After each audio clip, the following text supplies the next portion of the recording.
Hi, good morning. It's 1:40 something in the morning. Monday. So today is December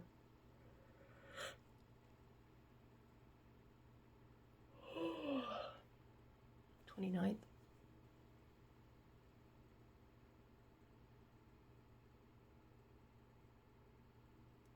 Yeah. Christmas was okay. Christmas was good. Christmas was actually a lot of fun. It was okay emotionally. My sister-in-law planned. She took care of everything. It was at my house. We've never had a Christmas like this before. She planned so many games and activities. They came by and we made a turkey dinner on Wednesday night, Christmas Eve, and had some games then.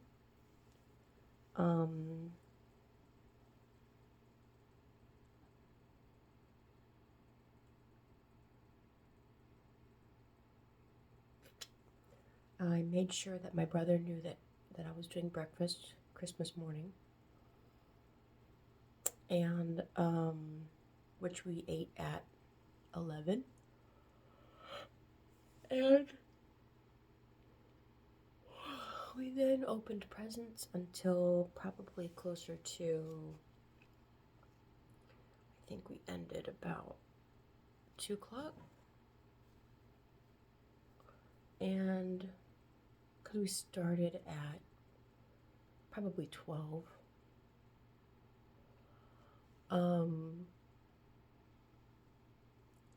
There's a lot of presents. Sorry, it's been a long time since I've done a middle of the night. It's a big week coming.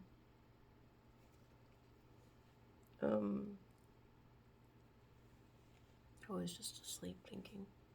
I thought, yeah, I have to update. And we did presents, and that's usually when Christmas would wind down in the past.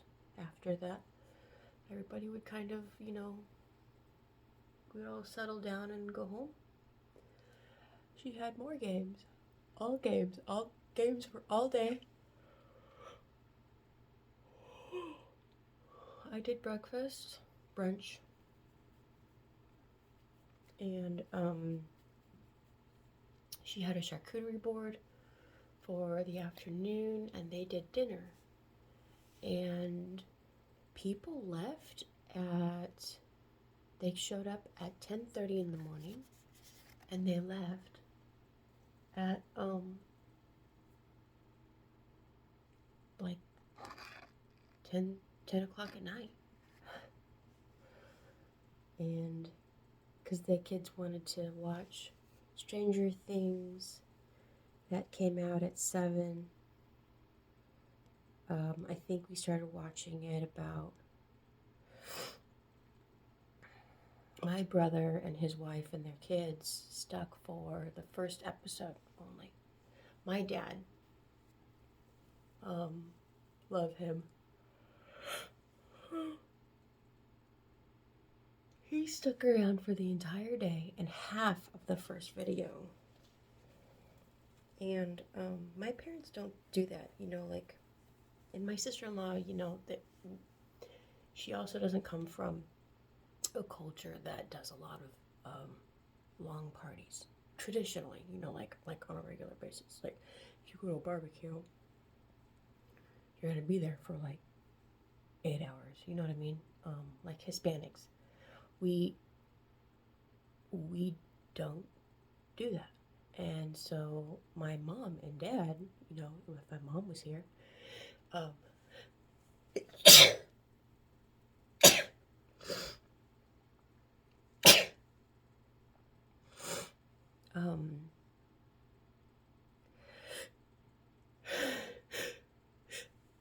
Excuse me.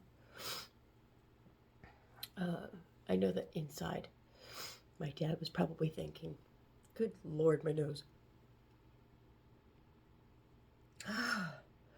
He's probably thinking,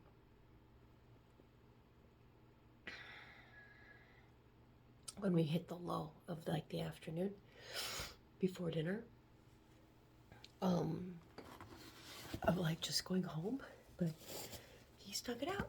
He was there the whole time.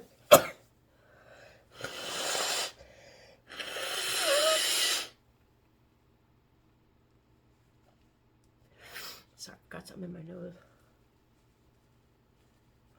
It's the only reason it's doing this. But he was there the whole time. Because that would be the only way that my family would stick around, as if they had something to be occupied with.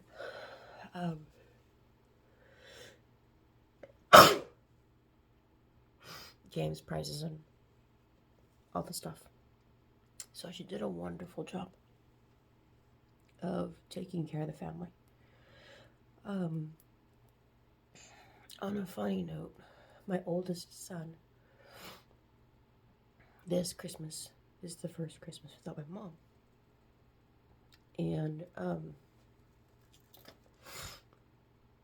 I was talking about Christmas in the big, group chat in September.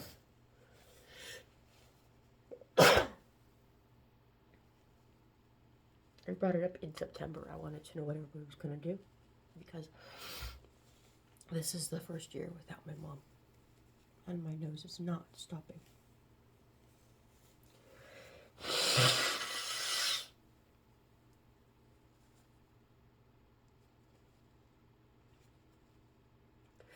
And I brought it up in September. I kind of wanted to know if the boys, my brothers and their families, were going to be coming over to my house. And my younger brother forgot we had brought that up. And his wife, the one who planned all this stuff, didn't know everything until November. So, my younger brother's got to work on talking more.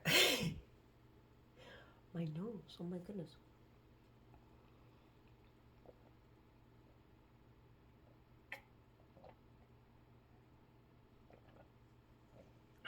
So, she didn't know until November, and she planned all this stuff. It was all a lot of fun. It was a lot of fun.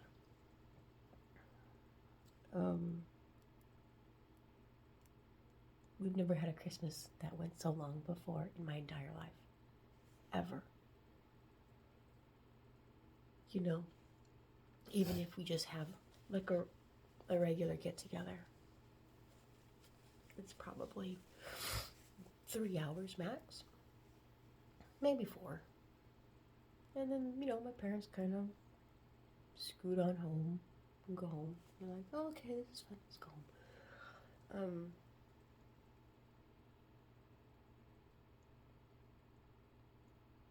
So,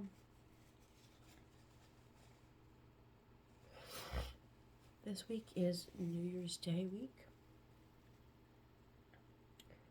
I'm a little conflicted. This whole year has been the first year without my mom. She died January 8th, 25. And the last time I saw her was January 1st of 25. So this is an anniversary of the last time I saw her. A week. I have a really big week of work this week. I have reserved, I've taken off the anniversary next Thursday. I have also notified people Wednesdays are my, in the calendar already very, I only do 2 appointments on Wednesdays because that's technically my day off. At the end of February, I'm going to be moving that to Friday instead of Wednesday. But for right now, Wednesday is my day off. She passed away on Wednesday, the 8th this year. And the last time I saw her alive, they came over January 1st, Wednesday, for New Year's Day with a barbecue battle. And she sat in that chair right there and critiqued Cadillac and Franklin's barbecue with their brisket. We had him over. What I'm conflicted with is stuff that I've never dealt with before. My mom's death is my first in my life death, a really close death to me. I've never lost anybody in my life outside of somebody that you'd expect to lose. Grandparents, older aunts and uncles.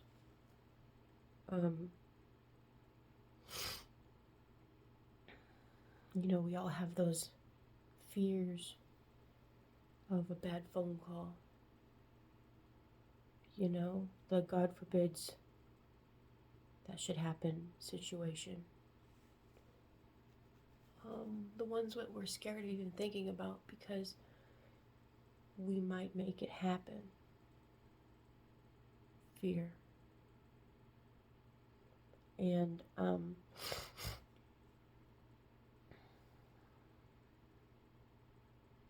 she's the first big death I've had that has happened in my life.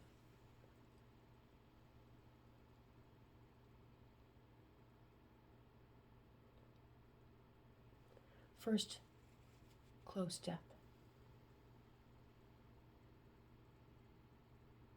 My grandparents were big deaths, but I was younger.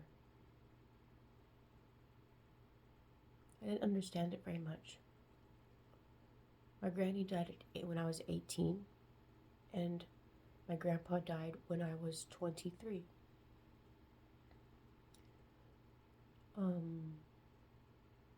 And the only thing, looking back, the only thing I regret with their deaths is the fact that I didn't pay attention very much when I was younger to what they were talking about, and I didn't ask any questions. But, you're a kid. You don't think about those things.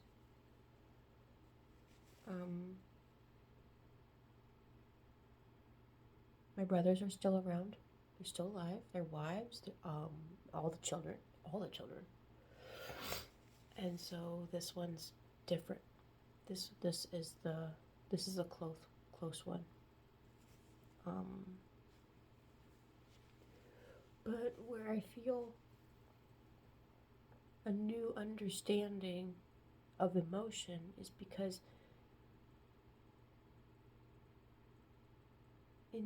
it happened January 8th of 25. And once we cross that date,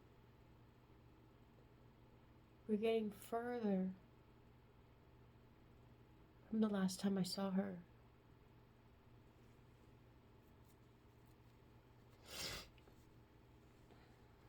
And I'm having many more flashbacks of that exact day of when Dad called and said that they were performing CPR on her in the bedroom. And that she's not responding. I'm getting many more flashbacks of driving over there and passing the ambulance that just left their house after she was pronounced dead. And I'm getting many more flashbacks of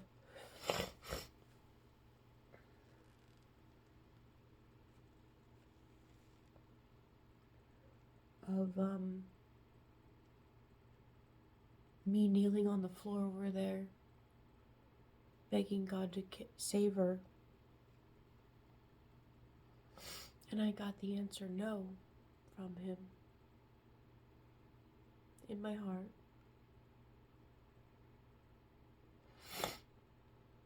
And in my entire life, that was also the first time I've ever received a no answer from Jesus. I hadn't received a no before. It wasn't because he always did everything that I asked of him, but it's because he had a better idea of what was coming.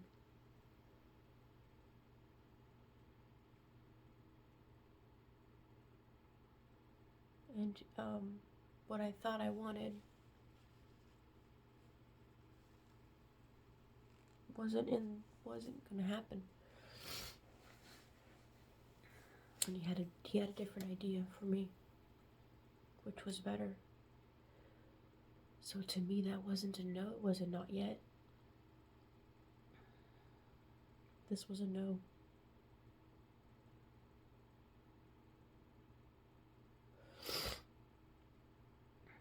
And I was on the floor right over there, listening to him perform CPR.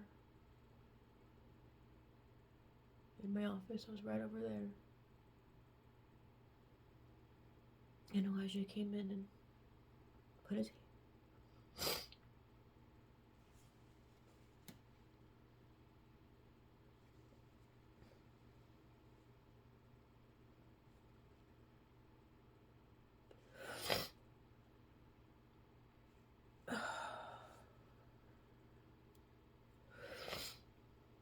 his hand on my back and was praying. And all I kept saying is, please God, please Jesus, please Jesus. And I also remember telling Dad, they're gonna call it. They're gonna call it. It's been 20 minutes of them working on her. They're gonna call it. They're gonna call it.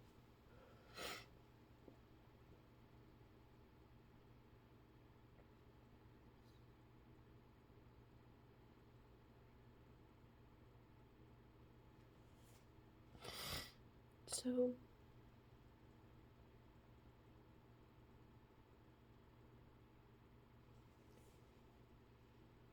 this New Year's on Thursday and her death anniversary next Thursday,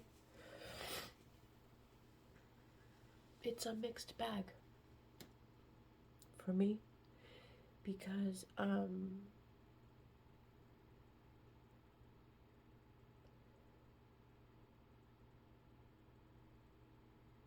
one hand, I get some separation in time from this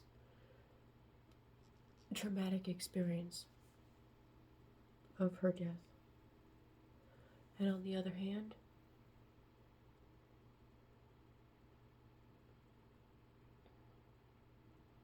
she's getting further away.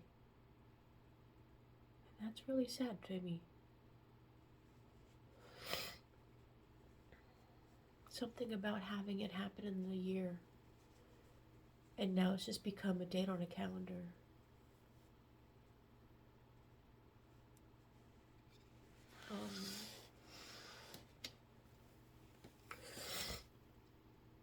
It's part of grief that I didn't know existed.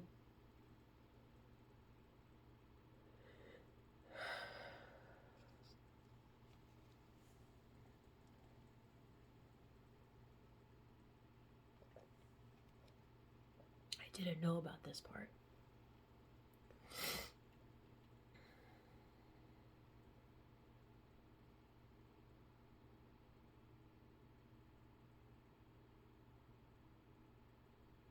Not only the calendar marches on, but life also demands that we move too. And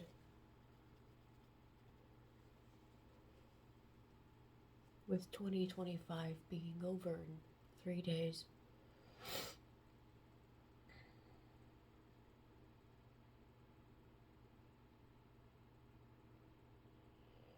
and the first anniversary coming and going of her death, it means that I'm going to have to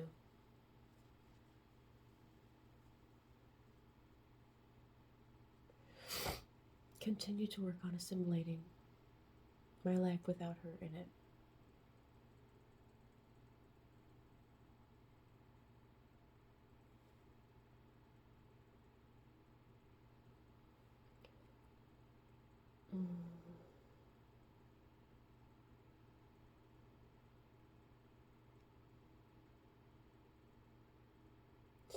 I've had experience about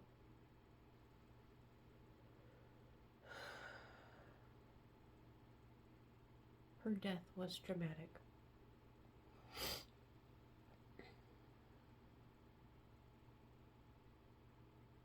I've been in the trenches with my dad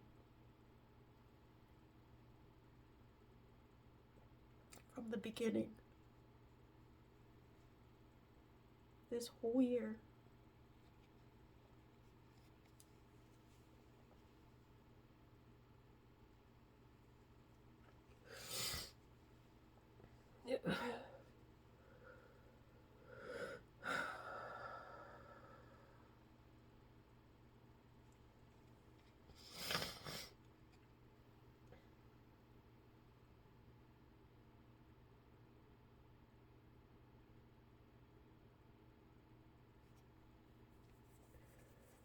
I know both of my brothers miss my mom.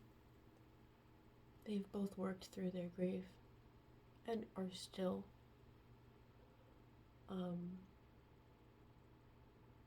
but they were included in this process after she was pronounced.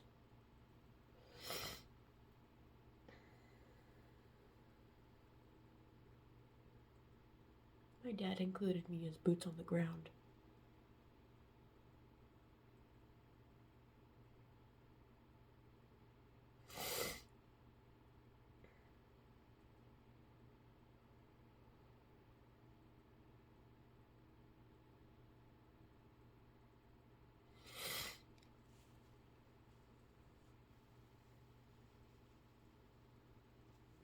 Which really is hard.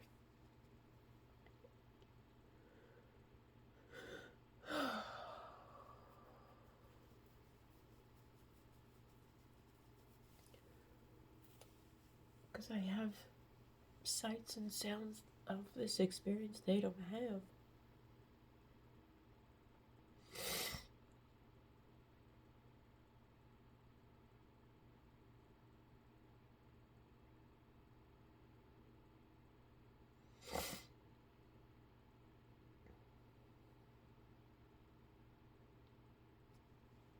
It's almost like my dad and I are trauma bonded together.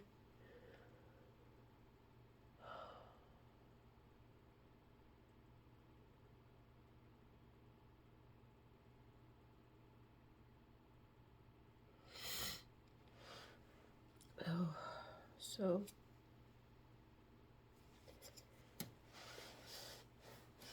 yeah.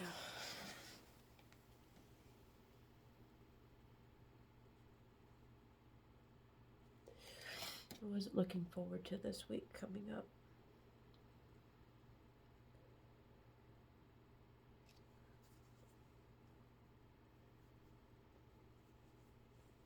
Oh.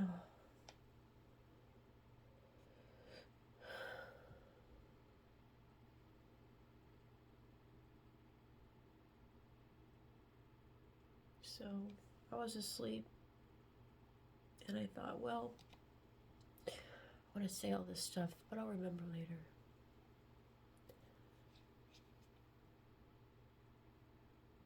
I should just get it out. What's the point in reminding myself what I need to say when I just need to get it out. I have a really big day of therapy. I have a really big week this week. Last week was sparsed out, which is understandable. I didn't have any problem with it. This week is a lot. This week's a lot.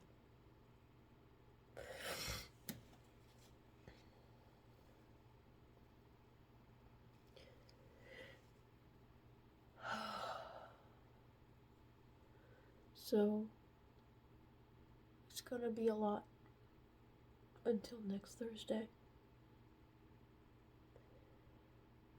And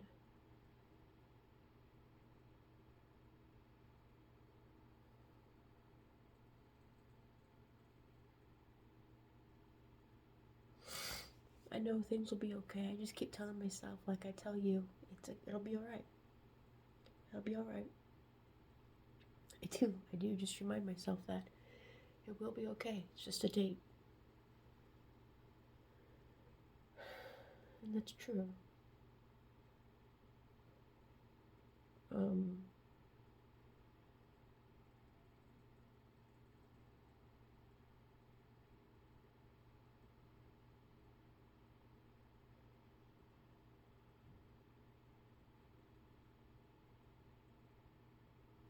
It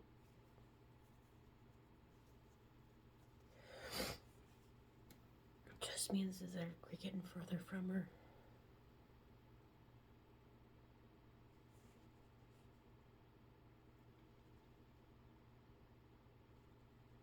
I'm getting further from her.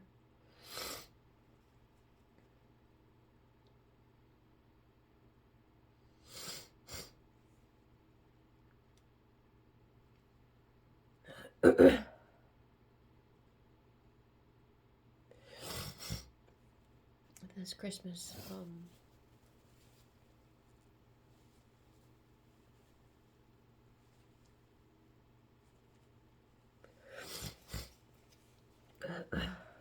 my older brother and his family and his wife, they left. I think they left yesterday, Sunday. My dad said that they actually were still around after we got out of church. But yesterday I legit had to take, I just didn't do anything yesterday. Except for what was absolutely needed. And I just needed to get my body back together with, I ate a lot of food, okay? That was so much. And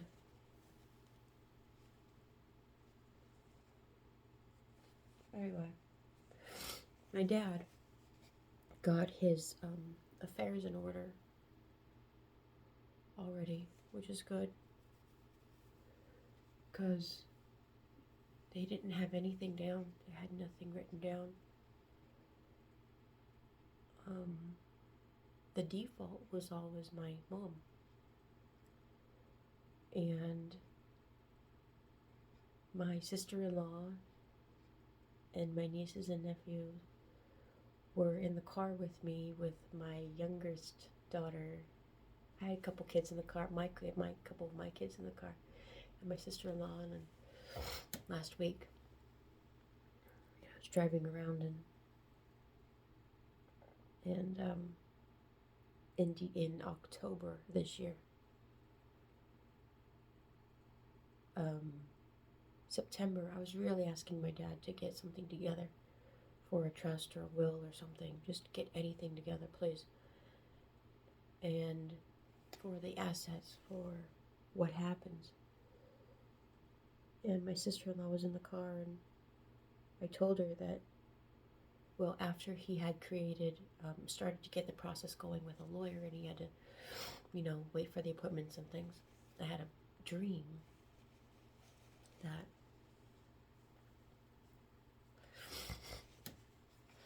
he had, this was a dream. In October of this year, I had a dream that he had an accident or he was essentially a vegetated state in the hospital. And there's nothing written down.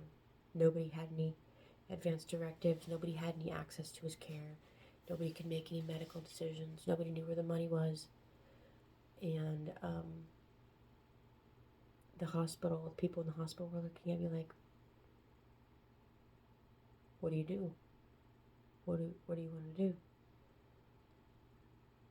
And since I'm the one that lives closest to him, in this dream, they were all looking at me. And I remember feeling so helpless in that dream. I don't feel helpless anywhere in my entire life. That dream, I absolutely had no idea what to do. And it was a really bad dream. And I told my youngest daughter about it, and she told my dad. She's like, my mom dreamt that you died, and she didn't know what to do. Oh my God. Anyway, so he finally got all of his documents taken care of. The entire trust is finalized. And with my two brothers and I at Christmas time, since we're all around, he had a meeting with us around the table, and we all have an advance directive, his medical HIPAA,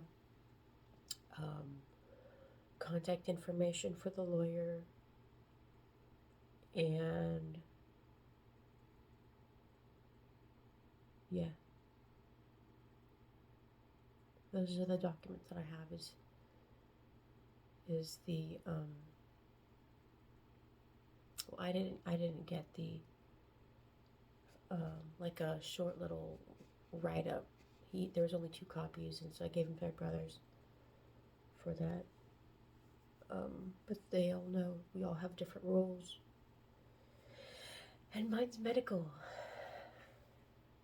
So my primary role is medical.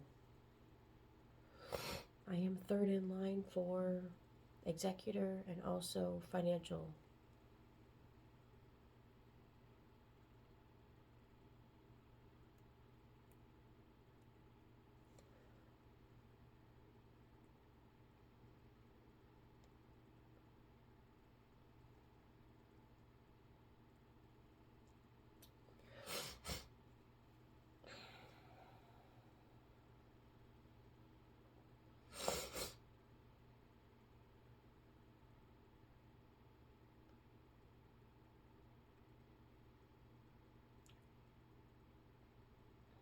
It's been a long time since I made a 30-minute video.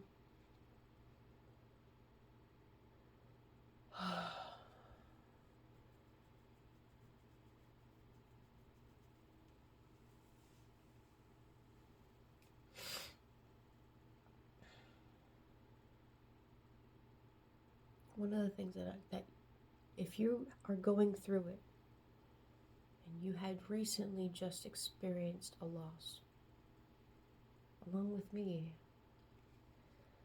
again, 0 stars, I don't recommend it.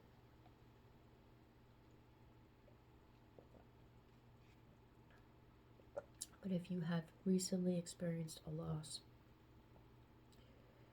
and you wonder how you're going to get through the day-to-days,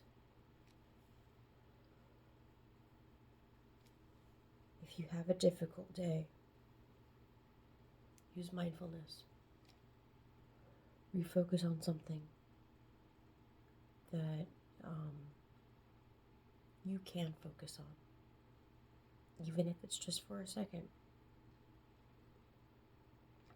Just either count your breaths, touch something, read something. I do therapy all day, so I take a drink of water and I have to refocus on what they're going through and what they're talking about in that moment. And I take it out of me from mine to them. Um, Death is really scary. And I have said this entire year. It will be okay. It'll be okay. You'll get through all of those important days. The birthday, the anniversary, the holidays.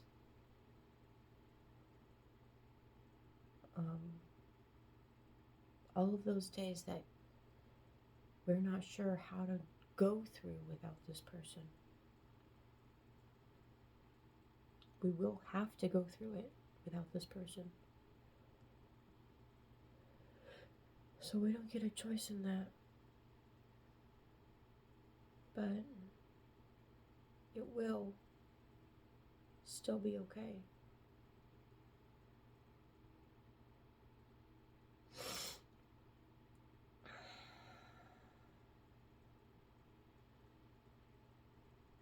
So, yeah.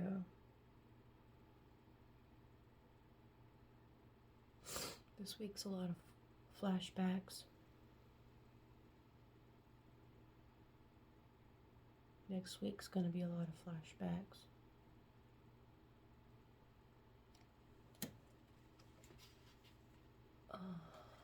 Turn in the clock in our calendar for New Year's Day and also the day of her death.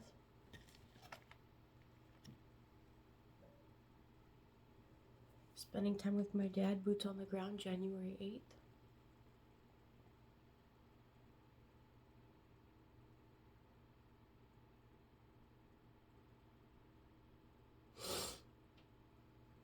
And moving on.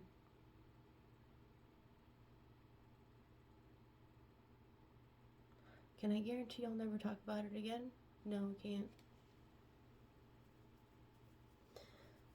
Since this is the first time I've had an actual real death in my life, I'll probably find more shit about it that I've never even realized.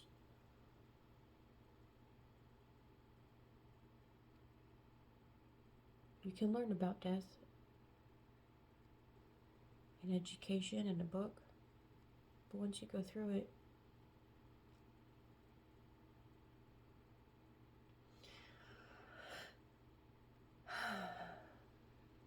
there's a lot of work with moving on from death.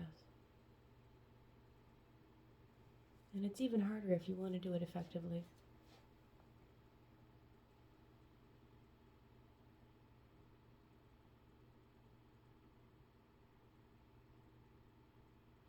It's easy to get stuck, to allow ourselves to get stuck without processing.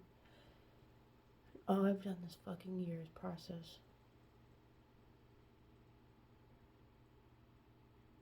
And in that processing, I feel like I haven't been able to just not feel pain.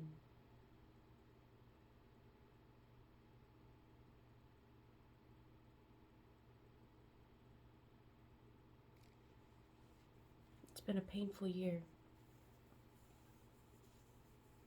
It's been a very painful year.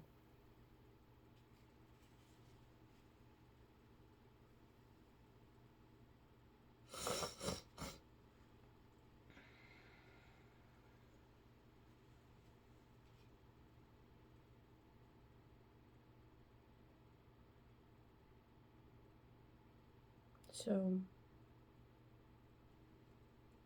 pretty sure I'm coming up on my 100th video here pretty soon. And if you've made it this far, I really appreciate it. I'm going to wrap it up.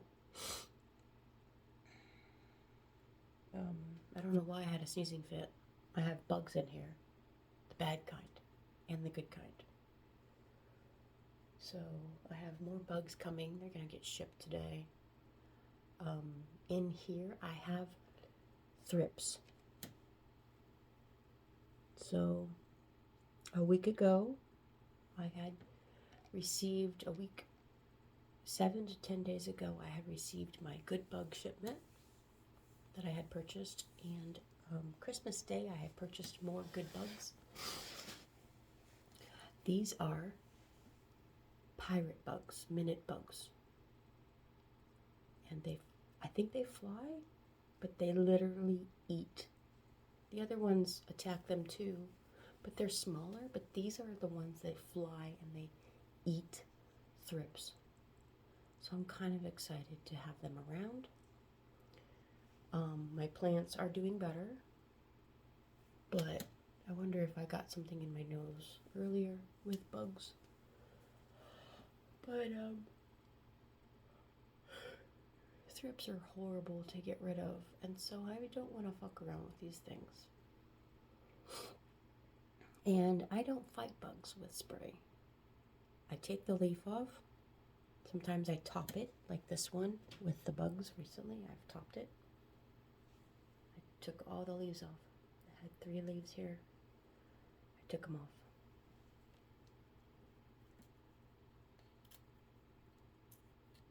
And see, it's already coming out with a new one.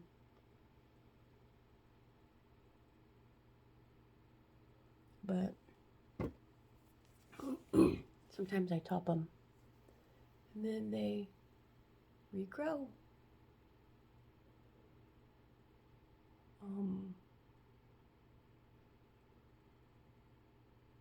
But yeah, thrips were causing them a lot of pain around here.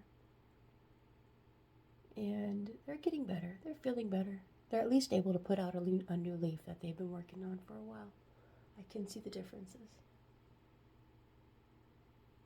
So it'll be good to have some flying around bugs eating the things that bug me. That'll be exciting. I think they're gonna show up tomorrow. But maybe I got a bug in my nose.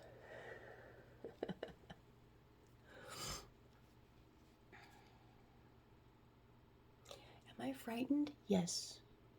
Yes, I am very frightened. I don't want to go through this week. I don't want to go through next week.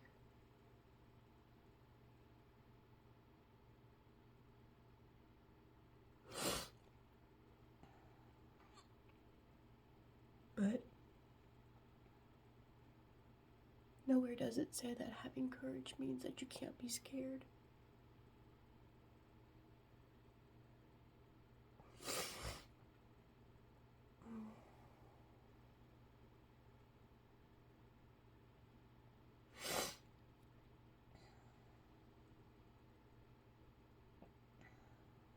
I just have to be courageous now. For myself, for my dad.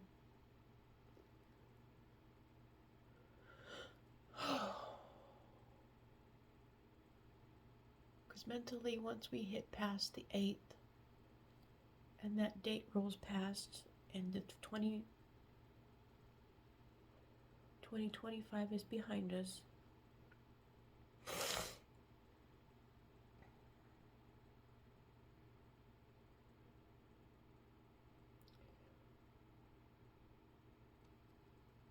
it means that whatever life throws at me officially, good, bad, and ugly, I have to do without my mom. Forever.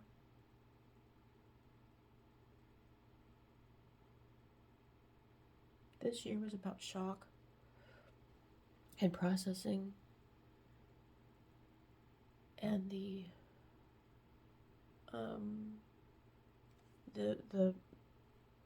getting through the big ones, the first bigs of the year. Mother's Day, her birthday, their anniversary,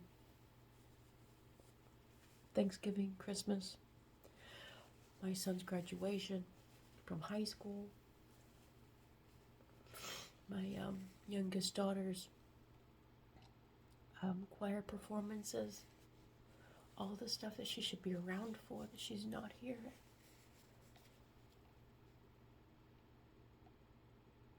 That was this year.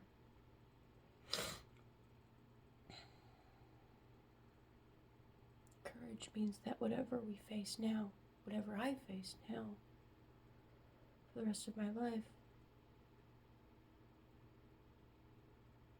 She isn't there to help.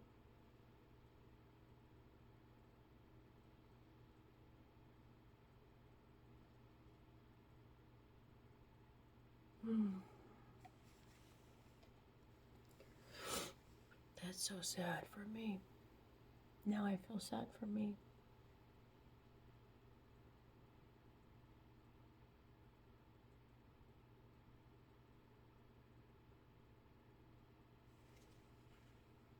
Because, nobody knows when we're going to die, and we're not guaranteed tomorrow. So,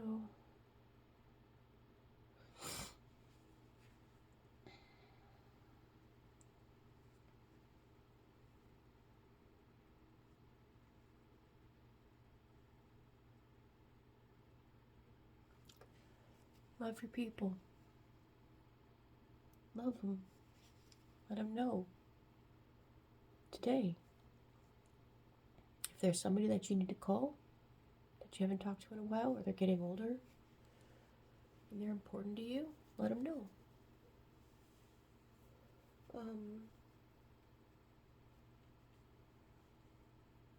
I miss my Aunt Darlene. She passed in October. I miss her. I talk to her all the time. I made a point to talk to her all the time. She was 89 years old. And the last time I actually talked to her, she died the 22nd of October. No. She died the 20th? 21st? And the last time I had talked to her was somewhere in the beginning of October. I think it was second week.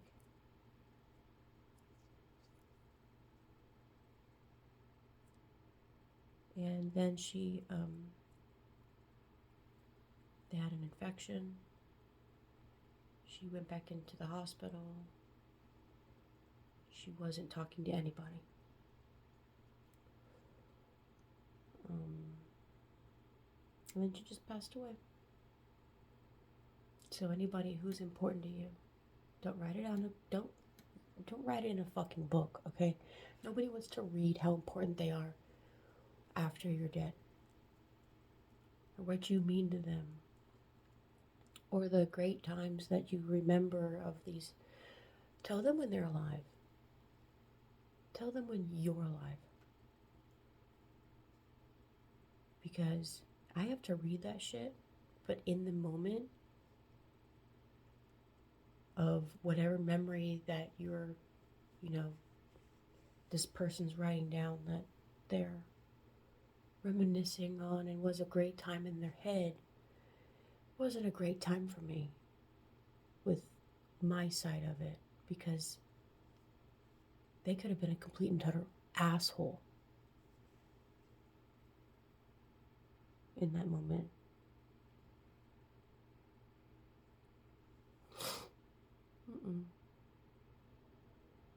Let them know now. Don't keep shit for tomorrow. There isn't a tomorrow. Just do it.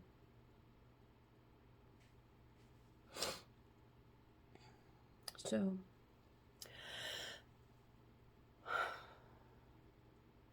love you. I love you. You're important to me. And I appreciate you sitting in here for watching me yammer on for an hour. Take care. Really do. Take care. Have a good, safe New Year's. Don't do dumb shit. Don't be around people who do dumb shit for the New Year's. And I will talk to you later. Okay.